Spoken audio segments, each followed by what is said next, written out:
ओम शांति 24/1/2026 प्रातः मुरली।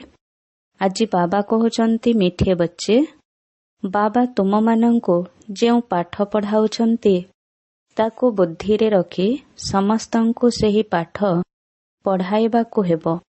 प्रत्येकंको बाबांकर एवं सृष्टि चक्रर परिचय देबाकू हेबो। प्रश्न, आत्मा सत्य जुगरे मध्य अभिनय करिथाए एवं कली जुगरे मध्य करिथाए, किंतु सेथिरे अंतर कौन थाए?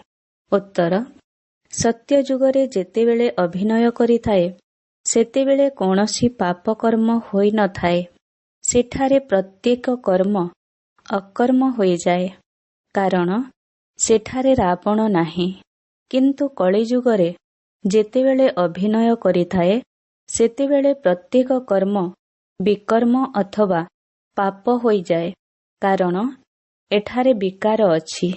एबे तुमे संगम जुगरे अछ, तुमको समस्त ज्ञान जणा अछि। ओम शांति। वर्तमान एकथा तो पिलामाने जानिछंती जे आमे बाबांक सम्मुखरे बसिछु। बाबा मध्य जानिछंती पिलामाने मो सम्मुखरे बसिछंती। एकथा मध्य तुमे माने जानिछ, बाबा आम मानंको जेउ शिक्षा देउचंती ताकू अन्य मानंको मध्य देबाकू हेबो। प्रथमे प्रथमे तो बाबांकर ही परिचय देबाकू हेबो, काहेकि ना समस्ते बाबांको एवं बाबांकर शिक्षा को भूली जाइछंती। एबे जहा किछि बाबा पढ़ाउछंती एही पाठ पढ़ा पुणी 5000 वर्ष परे मिलिबो। एही ज्ञान काहा पाखरे नाही। तेबे मुख्य कथा हेला बाबांकर परिचय। पुणी एकथा मध्य बुझाइबाकू हेबो जे आमे समस्ते भाई भाई अटु। सारा दुनिया रे जेउ सबु आत्मा माने अछंती समस्ते परस्पर भाई भाई अटंती। समस्ते एही शरीर द्वारा निजको मिलिथिबा अभिनय करुछंती। एबे तो बाबा आसीचंती नुआ दुनिया को नेई जिबा पाई, जाहाको स्वर्ग कुहा जाए।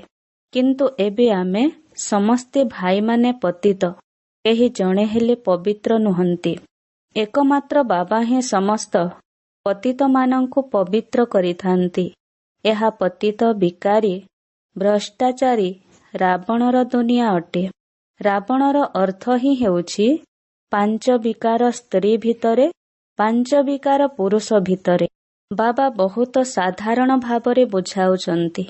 तुमे माने मध्य एहिपरि बुझाई पारिबो।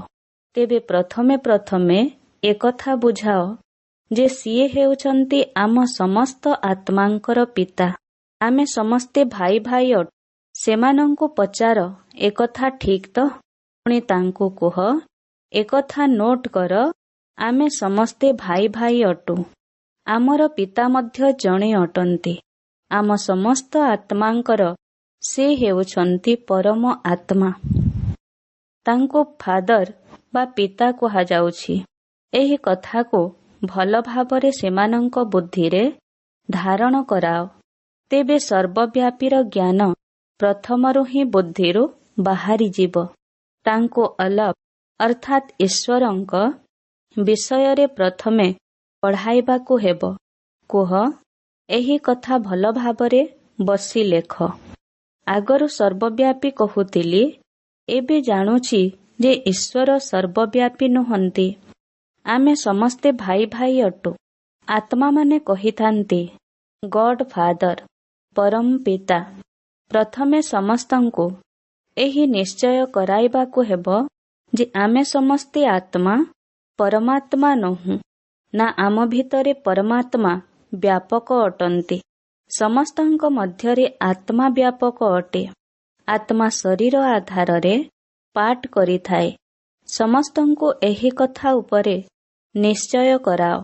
अच्छा, पुणी सेही पिता सृष्टिर आदि मध्य अंतर ज्ञान मध्य सुनाउछंती। आउ तो केही भी जानि नाहंती जे एही सृष्टि चक्रर आयुष केते।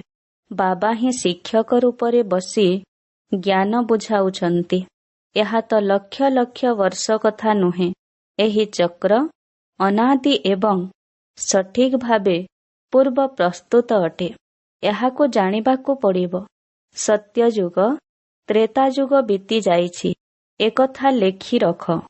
ସେହି ଦୁଇ ଯୁଗକୁ ସ୍ୱର୍ଗ ଏବଂ ସେମିସ୍ୱର୍ଗ ବୋଲି କୁହାଯାଏ। ଯେଉଁଠାରେ ଦେବୀ ଦେବତାମାନଙ୍କର ରାଜ୍ୟ ଚାଲିଥାଏ ତାହା ସତ୍ୟଯୁଗ 16 କଳା ସମ୍ପନ୍ନ ଦୁନିଆ ଏବଂ ତ୍ରେତାଯୁଗ 14 କଳା। ପୁଣି ଧୀରେ ଧୀରେ କଳା କମି କମି ଯାଏ। ଦୁନିଆ ପୁରୁଣା ତ ନିଶ୍ଚିତ ହେବ ନା। ସତ୍ୟଯୁଗର ସମୟ ବହୁତ ପ୍ରଭାବଶାଳୀ ଅଟେ। ନାମ ହିଁ ହେଉଛି ସ୍ୱର୍ଗ, ହେଭିନ୍, ନୂଆ ଦୁନିଆ, ଯାହାର ମହିମା କରିବାକୁ ହିଁ ହେବ। ନୂଆ ଦୁନିଆରେ ଏକମାତ୍ର ଆଦି ସନାତନ ଦେବୀ ଦେବତା ଧର୍ମ ହିଁ ଥିଲା।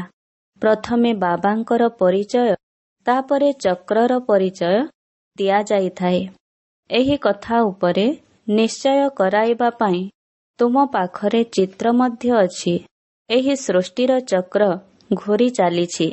ସତ୍ୟ ଯୁଗରେ ଲକ୍ଷ୍ମୀ ନାରାୟଣଙ୍କର ଏବଂ ତ୍ରେତା ଯୁଗରେ ରାମ ସୀତାଙ୍କର ରାଜ୍ୟ ଥିଲା। ଏହିଭଳି ଅଧାକଳ୍ପ ଅର୍ଥାତ୍ 2 ଯୁଗ ବିତିଗଲା ପରେ ପୁଣି ଦ୍ୱାପର କଳିଯୁଗ ଆସିଥାଏ। ଦ୍ୱାପର ଯୁଗରୁ ରାବଣର ରାଜ୍ୟ ଆରମ୍ଭ ହେଲା। ଯେଉଁ ସମୟରେ ଦେବତାମାନେ ବାମ ମାର୍ଗକୁ ଚାଲି ଯାଇଥାନ୍ତି, ତେଣୁ ବିକାରର ପରମ୍ପରା ଆରମ୍ଭ ହୋଇଯାଇଥାଏ। ସତ୍ୟଯୁଗ ତ୍ରେତା ଯୁଗରେ ସମସ୍ତେ ନିର୍ବିକାରୀ ରହିଥାନ୍ତି ଏବଂ ସେତେବେଳେ ଏକମାତ୍ର ଆଦି ସନାତନ ଦେବୀ ଦେବତା ଧର୍ମ ଥାଏ, ଯାହାର ଚିତ୍ର ମଧ୍ୟ ଦେଖାଇବାକୁ ହେବ ଏବଂ ମୌଖିକରେ ମଧ୍ୟ ବୁଝାଇବାକୁ ହେବ। ବାବା ଟିଚର ହୋଇ ଆମକୁ ଏହିଭଳି ପାଠ ପଢ଼ାଉଛନ୍ତି। ବାବା ନିଜର ପରିଚୟ ନିଜେ ଆସି ଦେଉଛନ୍ତି। ସେ ନିଜେ କହୁଛନ୍ତି, ମୁଁ ପତିତମାନଙ୍କୁ ପାବନ କରିବା ପାଇଁ ଆସୁଛି, ତେଣୁ ମୋର ଶରୀର ନିଶ୍ଚିତ ଆବଶ୍ୟକ, ନହେଲେ କଥା କିପରି କହିବି। ମୁଁ ଚୈତନ୍ୟ ଅଟେ, ସତ୍ୟ ଏବଂ ଅମର ଅଟେ। ଆତ୍ମା ସତୋ ରଜୋ ତମୋରେ ଆସିଥାଏ। ଆତ୍ମା ହିଁ ପାବନ ଏବଂ ପତିତ ହୋଇଥାଏ। ସେଥିପାଇଁ କୁହାଯାଏ ପତିତ ଆତ୍ମା, ପବିତ୍ର ଆତ୍ମା। ତେବେ ଆତ୍ମାରେ ହିଁ ସମସ୍ତ ସଂସ୍କାର ରହିଛି। ଅତୀତର କର୍ମ ବା ବିକର୍ମର ସଂସ୍କାର ଆତ୍ମା ନେଇ ଆସିଥାଏ। ସତ୍ୟ ଯୁଗରେ ବିକର୍ମ ହୋଇ ହିଁ ନଥାଏ। ସେଠାରେ ମଧ୍ୟ କର୍ମ କରିଥାନ୍ତି। ଆତ୍ମା ପାଠ କରିଥାଏ, କିନ୍ତୁ ସେହି କର୍ମ ଅକର୍ମ ହୋଇଥାଏ। ଗୀତାରେ ମଧ୍ୟ ଏହି ଶବ୍ଦ ଲେଖା ଅଛି, କିନ୍ତୁ ଏହାର ଅର୍ଥକୁ ବାସ୍ତବିକ ଭାବରେ ଏବେ ତୁମେମାନେ ବୁଝୁଛ। ଜାଣିଛ ଯେ ବାବା ଏବେ ଆସିଛନ୍ତି ପୁରୁଣା ଦୁନିଆକୁ ବଦଳାଇ ନୂଆ ଦୁନିଆ ତିଆରି କରିବା ପାଇଁ। ଯେଉଁଠି କର୍ମ ଅକର୍ମ ହୋଇଯାଏ ତାକୁ ହିଁ ସତ୍ୟଯୁଗ କୁହାଯାଏ ଏବଂ ଯେଉଁଠାରେ ସବୁ କର୍ମ ବିକର୍ମ ହୋଇଯାଏ ତାକୁ କଳିଯୁଗ କୁହାଯାଏ। ତୁମେମାନେ ଏବେ ସଙ୍ଗମ ଯୁଗରେ ଅଛ। ବାବା ଉଭୟ ପାର୍ଶ୍ୱର କଥା ବୁଝାଉଛନ୍ତି। ସତ୍ୟଯୁଗ ଏବଂ ତ୍ରେତା ଯୁଗ ତ ପବିତ୍ର ଦୁନିଆ ଅଟେ। ସେଠାରେ କୌଣସି ପାପକର୍ମ ହୁଏ ନାହିଁ। ଯେତେବେଳେ ରାବଣ ରାଜ୍ୟ ଆରମ୍ଭ ହୁଏ, ସେତେବେଳେ ହିଁ ପାପକର୍ମ ହୋଇଥାଏ। ସେଠାରେ ବିକାରର ନାମ ନଥାଏ। ରାମ ରାଜ୍ୟ ଏବଂ ରାବଣ ରାଜ୍ୟର ଚିତ୍ର ତ ତୁମ ସମ୍ମୁଖରେ ଅଛି। ବାବା ବୁଝାଉଛନ୍ତି, ଏହା ପାଠପଢ଼ା ଅଟେ। ବାବାଙ୍କ ବ୍ୟତୀତ ଆଉ କେହି ଜାଣିନାହାନ୍ତି। ଏହି ପାଠପଢ଼ା ତ ତୁମମାନଙ୍କ ବୁଦ୍ଧିରେ ରହିବା ଦରକାର। ବାବା ମଧ୍ୟ ମନେ ପଡ଼ିଥାନ୍ତି ଏବଂ ଚକ୍ର ମଧ୍ୟ ବୁଦ୍ଧିରେ ଆସିଯାଇଥାଏ। ଗୋଟିଏ ସେକେଣ୍ଡରେ ସବୁକିଛି ମନେ ପଡ଼ିଯାଇଥାଏ, କିନ୍ତୁ ବର୍ଣ୍ଣନା କରିବା ପାଇଁ ସମୟ ଲାଗେ। ଏହି ଜ୍ଞାନର 3ଟି ଫାଉଣ୍ଟେନ୍ ଅଥବା ଉତ୍ସ ରହିଛି। ସୃଷ୍ଟି ରୂପୀ ବୃକ୍ଷ ଏହିପରି ଅଟେ। ବୀଜ ଅର୍ଥାତ୍ ବାବା ଏବଂ କଳ୍ପବୃକ୍ଷ ଗୋଟିଏ ସେକେଣ୍ଡରେ ମନେ ପଡ଼ିଯିବ। ଏହି ବୀଜ ଅମୁକ ବୃକ୍ଷର ଅଟେ। ଏଥିରେ ଏହିଭଳି ଫଳ ଫଳିଥାଏ। ଏହି ମନୁଷ୍ୟ ସୃଷ୍ଟି ରୂପୀ ବେହଦ୍ର ବୃକ୍ଷ କିପରି ଅଟେ ଏହାର ରହସ୍ୟକୁ ତୁମେମାନେ ବୁଝାଉଛ। ବାବା ପିଲାମାନଙ୍କୁ ସବୁକିଛି ବୁଝାଉଛନ୍ତି। ଅଧାକଳ୍ପ ପର୍ଯ୍ୟନ୍ତ କିପରି ଦୈବୀ ରାଜବଂଶ ଚାଲେ, ପୁଣି ରାବଣ ରାଜ୍ୟ ଆରମ୍ଭ ହୁଏ। ଯେଉଁମାନେ ସତ୍ୟଯୁଗୀ ତ୍ରେତାଯୁଗୀ ଥାନ୍ତି, ସେହିମାନେ ହିଁ ପୁଣି ଦ୍ୱାପର ଯୁଗୀ ହୋଇଯାଆନ୍ତି। ବୃକ୍ଷର ବୃଦ୍ଧି ହୋଇଚାଲେ। ଅଧାକଳ୍ପ ପରେ ପୁଣି ରାବଣର ରାଜ୍ୟ ଆରମ୍ଭ ହୁଏ। ସମସ୍ତେ ବିକାରୀ ହୋଇଯାଆନ୍ତି। ବାବାଙ୍କଠାରୁ ଯେଉଁ ସମ୍ପତ୍ତି ମିଳିଥିଲା, ତାହା ଅଧାକଳ୍ପ ପର୍ଯ୍ୟନ୍ତ ଭୋଗ କଲେ। ବାବା ଜ୍ଞାନ ଶୁଣାଇ ଯେଉଁ ସମ୍ପତ୍ତି ଦେଇଥିଲେ, ଯାହାର ପ୍ରାରବ୍ଧ ସ୍ୱରୂପ ସତ୍ୟଯୁଗ ତ୍ରେତାଯୁଗରେ ସୁଖଭୋଗ କରିଲ, ତାକୁ ସୁଖଧାମ ସତ୍ୟଯୁଗ କୁହାଯାଏ। ସେଠାରେ କୌଣସି ଦୁଃଖ ହିଁ ନଥାଏ। ବାବା କେତେ ସରଳ ଭାବରେ ବୁଝାଉଛନ୍ତି। ତୁମେ ଜଣକୁ ବୁଝାଅ ବା ଅନେକଙ୍କୁ ବୁଝାଅ, କିନ୍ତୁ ବୁଝାଇବା ସମୟରେ ଏହିଭଳି ଧ୍ୟାନ ଦେବାକୁ ପଡ଼ିବ। ବୁଝୁଛନ୍ତି ନା କେବଳ ହଁ ହଁ କରୁଛନ୍ତି? ତାଙ୍କୁ କୁହ, ସବୁ କଥା ନୋଟ୍ କରୁଥାଅ। କୌଣସି କଥାରେ ସନ୍ଦେହ ଥିଲେ ପଚାର। ଯେଉଁ କଥା କେହି ଜାଣିନାହାନ୍ତି, ସେହି କଥା ଆମେ ବୁଝାଉଛୁ। ତୁମେ ତ କିଛି ବି ଜାଣିନାହଁ, ତୁମେ ପଚାରିବ କ'ଣ? ବାବା ତ ଏହି ଅବିନାଶୀ କଳ୍ପବୃକ୍ଷର ରହସ୍ୟକୁ ବୁଝାଉଛନ୍ତି। ଏହି ଜ୍ଞାନକୁ ଏବେ ତୁମେମାନେ ବୁଝୁଛ। ବାବା ବୁଝାଉଛନ୍ତି, ତୁମେ 84 ଜନ୍ମର ଚକ୍ରରେ କିପରି ଆସୁଛ। ଏକଥାକୁ ଭଲ ଭାବରେ ନୋଟ୍ କର, ପୁଣି ଏହା ଉପରେ ଭଲ ଭାବରେ ବିଚାର କର। ଯେପରି ଶିକ୍ଷକ ରଚନା ଲେଖିବାକୁ ଦେଇଥାନ୍ତି, ତେବେ ଛାତ୍ରମାନେ ଘରକୁ ଯାଇ ଭଲ ଭାବରେ ଅଭ୍ୟାସ କରି ଆସିଥାନ୍ତି ନା? ତୁମେ ମଧ୍ୟ ଏହି ଜ୍ଞାନକୁ ଯେତେବେଳେ ଅନ୍ୟମାନଙ୍କୁ ଦେଉଛ, ତାଙ୍କୁ ଦେଖ କ'ଣ ହେଉଛି। ବାରମ୍ବାର ତାଙ୍କୁ ପଚାରୁଥାଅ। ଗୋଟିଏ ଗୋଟିଏ କଥାକୁ ଭଲ ଭାବରେ ବୁଝାଅ। ପିତା ଏବଂ ଶିକ୍ଷକଙ୍କର କର୍ତ୍ତବ୍ୟ ବିଷୟରେ ବୁଝାଇ ପୁଣି ଗୁରୁଙ୍କର କର୍ତ୍ତବ୍ୟ ଉପରେ ବୁଝାଅ।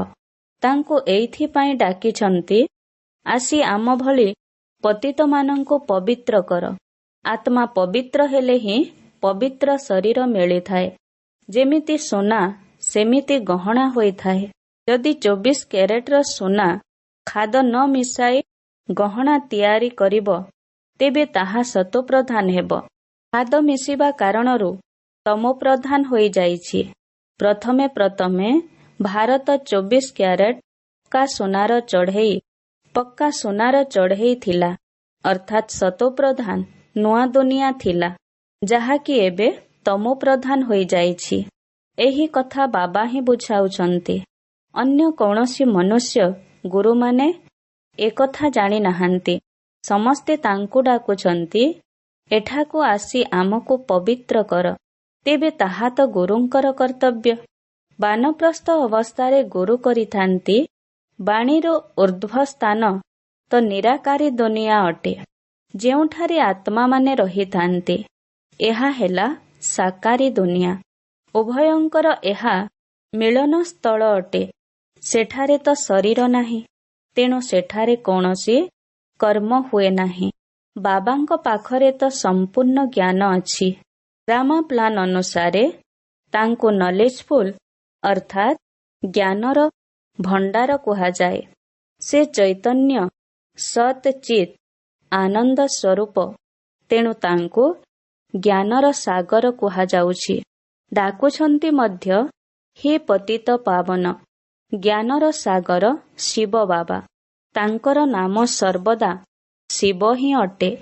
ବାକି ସମସ୍ତ ଆତ୍ମା ଏଠାକୁ ପାଠ କରିବାକୁ ଆସିଥାନ୍ତି, ତେଣୁ ଭିନ୍ନ ଭିନ୍ନ ନାମ ଧାରଣ କରିଥାନ୍ତି। ସମସ୍ତେ ବାବାଙ୍କୁ ଡାକୁଛନ୍ତି, କିନ୍ତୁ ସେମାନଙ୍କୁ ବାବାଙ୍କ ବିଷୟରେ କିଛି ବି ଜଣା ନାହିଁ। ନିଶ୍ଚିତ କେହି ଭାଗ୍ୟଶାଳୀ ରଥ ମଧ୍ୟ ଥିବ, ଯାହାଙ୍କ ଭିତରେ ବାବା ପ୍ରବେଶ କରି ତୁମକୁ ନୂଆ ଦୁନିଆକୁ ନେଇଯିବେ। ତେବେ ବାବା ବୁଝାଉଛନ୍ତି, ମିଠା ମିଠା ପିଲାମାନେ, ମୁଁ ତାଙ୍କ ଶରୀରରେ ଆସୁଛି ଯିଏ ବହୁତ ଜନ୍ମର ଅନ୍ତିମ ଅବସ୍ଥାରେ ଅଛନ୍ତି ଏବଂ ପୁରା 84 ଜନ୍ମ ନେଉଛନ୍ତି। ମୋତେ ସେହି ଭାଗ୍ୟଶାଳୀ ରଥରେ ଆସିବାକୁ ପଡ଼ୁଛି। ପ୍ରଥମ ନମ୍ବରରେ ତ ଶ୍ରୀକୃଷ୍ଣ ଅଛନ୍ତି। ସିଏ ହେଲେ ନୂଆ ଦୁନିଆର ମାଲିକ। ପୁଣି ସେ ହିଁ ତଳକୁ ଖସୁଛନ୍ତି। ସୁବର୍ଣ୍ଣ ଯୁଗରୁ ରୌପ୍ୟ, ତାମ୍ର ଏବଂ ଲୌହ ଯୁଗରେ ଆସି ପହଞ୍ଚିଛନ୍ତି। ଏବେ ତୁମେ ପୁଣି ଲୌହ ଅବସ୍ଥାରୁ ସୁବର୍ଣ୍ଣ ଅବସ୍ଥାକୁ ଯାଉଛ। ବାବା କହୁଛନ୍ତି, କେବଳ ମୋତେ ଅର୍ଥାତ୍ ନିଜର ପିତାଙ୍କୁ ମନେ ପକାଅ। ଯାହାଙ୍କ ମଧ୍ୟରେ ପ୍ରବେଶ କରିଛି ତାଙ୍କ ଆତ୍ମାରେ ତ ଟିକିଏ ହେଲେ ଜ୍ଞାନ ନଥିଲା। ମୁଁ ଏହାଙ୍କ ଶରୀର ରୂପୀ ରଥରେ ପ୍ରବେଶ କରୁଛି। ଏଥିପାଇଁ ଏହାଙ୍କୁ ଭାଗ୍ୟଶାଳୀ ରଥ କୁହାଯାଉଛି। ନଚେତ୍ ସବୁଠାରୁ ଉଚ୍ଚତ ଏହି ଲକ୍ଷ୍ମୀନାରାୟଣ ଅଟନ୍ତି। ତେଣୁ ୟାଙ୍କ ଭିତରେ ପ୍ରବେଶ କରିବା ଉଚିତ। କିନ୍ତୁ ଏମାନଙ୍କ ଶରୀରରେ ପରମାତ୍ମା ପ୍ରବେଶ କରନ୍ତି ନାହିଁ। ସେଥିପାଇଁ ସେମାନଙ୍କୁ ଭାଗ୍ୟଶାଳୀ ରଥ କୁହାଯାଏ ନାହିଁ। ମୋତେ ରଥରେ ଆସି ପତିତମାନଙ୍କୁ ପବିତ୍ର କରିବାକୁ ପଡ଼ିଥାଏ। ତେଣୁ ସେହି ରଥ ମଧ୍ୟ ନିଶ୍ଚିତ କଳିଯୁଗୀ ତମୋପ୍ରଧାନ ହୋଇଥିବ ନା। ବାବା ନିଜେ ଆସି କହୁଛନ୍ତି, ମୁଁ ବହୁତ ଜନ୍ମର ଅନ୍ତିମ ସମୟରେ ଆସୁଛି। ଗୀତାରେ ମଧ୍ୟ ସଠିକ୍ ଅକ୍ଷର ଲେଖା ଅଛି। ଗୀତାକୁ ହିଁ ସର୍ବଶାସ୍ତ୍ରମୟୀ ଶିରୋମଣି କୁହାଯାଏ। ଏହି ସଙ୍ଗମ ଯୁଗରେ ହିଁ ବାବା ଆସି ବ୍ରାହ୍ମଣ କୁଳ ଏବଂ ଦେବତା କୁଳର ସ୍ଥାପନା କରୁଛନ୍ତି। ବହୁତ ଜନ୍ମର ଅନ୍ତିମ ସମୟରେ ଅର୍ଥାତ୍ ସଙ୍ଗମ ଯୁଗରେ ହିଁ ବାବା ଆସିଥାନ୍ତି। ବାବା କହୁଛନ୍ତି, ଏହି ସୃଷ୍ଟିର ମୁଁ ବୀଜରୂପ ଅଟେ। ଶ୍ରୀକୃଷ୍ଣ ତ ସତ୍ୟଯୁଗର ନିବାସୀ ଅଟନ୍ତି। ତାଙ୍କୁ ଅନ୍ୟ ସ୍ଥାନରେ ତ କେହି ଦେଖିପାରିବେ ନାହିଁ। ପୁନର୍ଜନ୍ମରେ ତ ନାମ, ରୂପ, ଦେଶ, କାଳ ସବୁକିଛି ବଦଳି ଯାଇଥାଏ। ଚରିତ୍ର ମଧ୍ୟ ବଦଳି ଯାଇଥାଏ। ପ୍ରଥମେ ଛୋଟ ପିଲା ଅବସ୍ଥାରେ ସୁନ୍ଦର ଦେଖାଯାଆନ୍ତି, ପୁଣି ବଡ଼ ହୋଇଥାନ୍ତି ଏବଂ ବୃଦ୍ଧାବସ୍ଥାରେ ଶରୀର ତ୍ୟାଗ କରି ପୁନର୍ବାର ଶିଶୁ ଶରୀର ଧାରଣ କରିଥାନ୍ତି। ଏହା ପୂର୍ବ ପ୍ରସ୍ତୁତ ଖେଳ, ଯାହାକି ଡ୍ରାମାରେ ନିର୍ଦ୍ଧାର୍ଯ୍ୟ ଅଛି। ଯେତେବେଳେ ସିଏ ଅନ୍ୟ ଶରୀର ଧାରଣ କରିବେ, ତାଙ୍କୁ ଆଉ ଶ୍ରୀକୃଷ୍ଣ କୁହାଯିବ ନାହିଁ। ଅନ୍ୟ ନୂଆ ଶରୀରର ନାମ ମଧ୍ୟ ନୂଆ ରଖାଯିବ। ସମୟ, ଶାରୀରିକ ଆକୃତି, ତିଥି, ତାରିଖ ସବୁକିଛି ବଦଳିଯାଏ। ସେଥିପାଇଁ ବିଶ୍ୱର ଇତିହାସ, ଭୂଗୋଳର ଅବିକଳ ପୁନରାବୃତ୍ତି ହୁଏ ବୋଲି କୁହାଯାଏ। ତେବେ ଏହି ଡ୍ରାମାର ପୁନରାବୃତ୍ତି ହୋଇ ଚାଲିଛି। ସତୋ ରଜୋ ତମୋରେ ଆସିବାକୁ ହିଁ ପଡ଼ୁଛି। ସୃଷ୍ଟିର ନାମ, ଯୁଗର ନାମ ସବୁକିଛି ବଦଳି ଯାଉଛି। ବର୍ତ୍ତମାନ ଏହା ହେଲା ସଙ୍ଗମ ଯୁଗ। ମୁଁ ଏହି ସଙ୍ଗମ ଯୁଗରେ ହିଁ ଆସିଥାଏ। ମୁଁ ତୁମକୁ ସାରା ଦୁନିଆର ପ୍ରକୃତ ଇତିହାସ, ଭୂଗୋଳ ଶୁଣାଇଥାଏ। ଆରମ୍ଭରୁ ଶେଷ ପର୍ଯ୍ୟନ୍ତ ଯାହା କିଛି ହେଉଛି ଆଉ କେହି ବି ଜାଣିନାହାନ୍ତି। ସତ୍ୟ ଯୁଗର ଆୟୁଷ କେତେ ଥିଲା ଏକଥା ଜାଣିନାହାନ୍ତି। ସେଥିପାଇଁ ଲକ୍ଷ ଲକ୍ଷ ବର୍ଷ ବୋଲି କହିଦେଉଛନ୍ତି। ଏବେ ତୁମ ବୁଦ୍ଧିରେ ସମସ୍ତ ଜ୍ଞାନ ଅଛି। ତୁମକୁ ଭିତରେ ଭିତରେ ଏହି କଥା ପକ୍କା କରିବାକୁ ହେବ ଯେ ବାବା ପିତା, ଶିକ୍ଷକ ଏବଂ ସଦ୍ଗୁରୁ ଅଟନ୍ତି, ଯିଏକି ଆମକୁ ପୁନର୍ବାର ସତୋପ୍ରଧାନ ହେବା ପାଇଁ ବହୁତ ଭଲ ଉପାୟ ବତାଉଛନ୍ତି। ଗୀତାରେ ମଧ୍ୟ ରହିଛି, ଦେହ ସହିତ ଦେହର ସବୁ ଧର୍ମକୁ ଛାଡ଼ି ନିଜକୁ ଆତ୍ମା ମନେ କର। ବର୍ତ୍ତମାନ ନିଜ ଘରକୁ ନିଶ୍ଚିତ ଫେରିବାକୁ ହେବ। ଭକ୍ତି ମାର୍ଗରେ ଭଗବାନଙ୍କ ପାଖକୁ ଯିବା ପାଇଁ କେତେ ମେହନତ କରିଥାନ୍ତି। ତାହା ମୁକ୍ତିଧାମ ଅଟେ, ଯେଉଁଠି ସମସ୍ତେ କର୍ମରୁ ମୁକ୍ତ ଥାନ୍ତି। ଆମେ ସମସ୍ତେ ସେହି ନିରାକାରୀ ଦୁନିଆରେ ଯାଇ ରହିବା। ଆତ୍ମାର ପାଠ ସରିଗଲା, ଅର୍ଥାତ୍ ପାଠରୁ ମୁକ୍ତ ହୋଇଗଲା।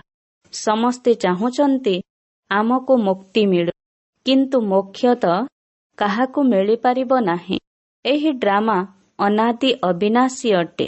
ଯଦି କେହି କହନ୍ତି ଯେ ଏହି ଆବାଗମନର ପାଠ ମୋତେ ପସନ୍ଦ ନୁହେଁ, ତେବେ ଏଥିରେ କେହି କିଛି କରିପାରିବେ ନାହିଁ। ଏହା ଅନାଦି ଡ୍ରାମା ପୂର୍ବ ପ୍ରସ୍ତୁତ ଅଟେ। ଏଥିରୁ କେହି ଜଣେ ବି ମୋକ୍ଷକୁ ପ୍ରାପ୍ତ କରିପାରିବେ ନାହିଁ। ଦୁନିଆରେ ଅନେକ ପ୍ରକାରର ମନୁଷ୍ୟ ମତ ରହିଛି। ଏହା ହେଲା ଶ୍ରୀମତ, ଶ୍ରେଷ୍ଠ କରିବା ପାଇଁ। ମନୁଷ୍ୟକୁ ଶ୍ରେଷ୍ଠ କୁହାଯିବ ନାହିଁ। ଦେବତାମାନଙ୍କୁ ଶ୍ରେଷ୍ଠ କୁହାଯାଏ। ସେମାନଙ୍କ ଆଗରେ ସମସ୍ତେ ନତମସ୍ତକ ହୋଇଥାନ୍ତି। ତେବେ ସେମାନେ ଶ୍ରେଷ୍ଠ ହେଲେ ନା? ଶ୍ରୀକୃଷ୍ଣ ହେଲେ ଦେବତା, ଯିଏକି ବୈକୁଣ୍ଠର ରାଜକୁମାର ଅଟନ୍ତି। ସିଏ ପୁଣି ଏଠାକୁ କିପରି ଆସିବେ? ନା ସିଏ ଗୀତା ଶୁଣାଇଛନ୍ତି।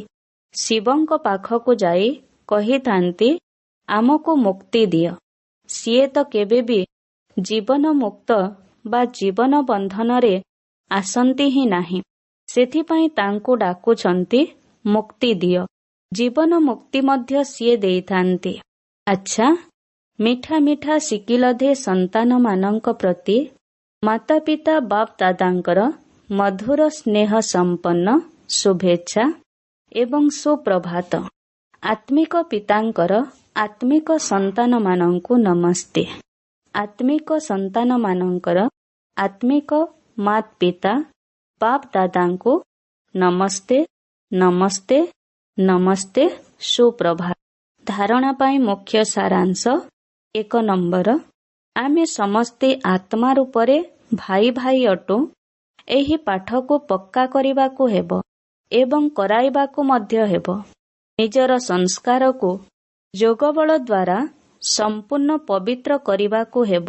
2 ନମ୍ବର, 24 କ୍ୟାରେଟ ଖାଣ୍ଟି ସୁନା ଅର୍ଥାତ୍ ଶତପ୍ରଧାନ ହେବା ପାଇଁ କର୍ମ, ଅକର୍ମ, ବିକର୍ମର ଗୁହ୍ୟ ଗତିକୁ ବୁଦ୍ଧିରେ ରଖି ଏବେ କୌଣସି ପ୍ରକାରର ବିକର୍ମ କରିବାର ନାହିଁ। ବରଦାନ, ବିଚଳିତ ହେବାର ନୃତ୍ୟ କରିବା ଛାଡ଼ି ଖୁସିର ନୃତ୍ୟ କରୁଥିବା ମାଷ୍ଟର ନଲେଜଫୁଲ ହୁଅ। ବିଚଳିତ ହେବାର ନୃତ୍ୟ କରିବା ଛାଡ଼ି ଖୁସିର ନୃତ୍ୟ କରୁଥିବା ମାଷ୍ଟର ନଲେଜଫୁଲ ହୁଅ। ଯେଉଁ ପିଲାମାନେ ମାଷ୍ଟର ନଲେଜଫୁଲ ଅର୍ଥାତ୍ ଜ୍ଞାନବାନ ଅଟନ୍ତି, ସେମାନେ କେବେ ହେଲେ ବିଚଳିତ ହେବାର ନୃତ୍ୟ କରିପାରିବେ ନାହିଁ। ଗୋଟିଏ ସେକେଣ୍ଡରେ ତଳକୁ ଆସିଯିବା ଆଉ ଗୋଟିଏ ସେକେଣ୍ଡରେ ଉପରକୁ ଉଠିଯିବା। ଏବେ ଏହିଭଳି ସଂସ୍କାରକୁ ପରିବର୍ତ୍ତନ କର। ତାହା ହେଲେ ବହୁତ ତୀବ୍ର ଗତିରେ ଯାଇପାରିବ। କେବଳ ପ୍ରାପ୍ତ କରିଥିବା କ୍ଷମତାକୁ, ଜ୍ଞାନକୁ, ପରିବାରର ସହଯୋଗକୁ ବ୍ୟବହାର କର। ବାବାଙ୍କର ହାତରେ ହାତ ଦେଇ ଚାଲୁଥାଅ। ତେବେ ଖୁସିର ନୃତ୍ୟ କରିବାକୁ ଲାଗିବ। ବିଚଳିତ ହେବାର ନୃତ୍ୟ ହୋଇପାରିବ ନାହିଁ। କିନ୍ତୁ ଯେତେବେଳେ ମାୟାର ହାତ ଧରି ନେଉଛ, ସେତେବେଳେ ସେହିଭଳି ନୃତ୍ୟ ହେଉଛି। ଯେଉଁମାନଙ୍କର ସଂକଳ୍ପ ଏବଂ କର୍ମ ମହାନ ଅଟେ, ସେହିମାନେ ହିଁ ମାଷ୍ଟର ସର୍ବଶକ୍ତିମାନ ଅଟନ୍ତି। ଅବ୍ୟକ୍ତ ଇଶାରା। ଏହି ଅବ୍ୟକ୍ତି ମାସରେ ବନ୍ଧନମୁକ୍ତ ହୋଇ ଜୀବନମୁକ୍ତ ସ୍ଥିତିର ଅନୁଭବ କର। ଯଦି ମାଷ୍ଟର ତ୍ରିକାଳଦର୍ଶୀ ହୋଇ ପ୍ରତ୍ୟେକ କର୍ମ କରିବ, ସଂକଳ୍ପ କରିବ ବା କଥା କହିବ, ତେବେ କୌଣସି ବି କର୍ମ ବ୍ୟର୍ଥ ବା ଅନର୍ଥ ବାଲା ହୋଇପାରିବ ନାହିଁ। ତ୍ରିକାଳଦର୍ଶୀ ଅର୍ଥାତ୍ ସାକ୍ଷୀପଣିଆର ସ୍ଥିତିରେ ସ୍ଥିତ ହୋଇ କର୍ମେନ୍ଦ୍ରିୟମାନଙ୍କ ଦ୍ୱାରା ଯଦି କର୍ମ କରିବ, ତେବେ କର୍ମର ବଶୀଭୂତ ହେବ ନାହିଁ। ବରଂ କର୍ମଠାରୁ ଏବଂ କର୍ମର ବନ୍ଧନଠାରୁ ମୁକ୍ତ ହୋଇ ନିଜର ଉଚ୍ଚ ସ୍ଥିତିକୁ ପ୍ରାପ୍ତ କରିନେବ। ଓମ୍ ଶାନ୍ତି।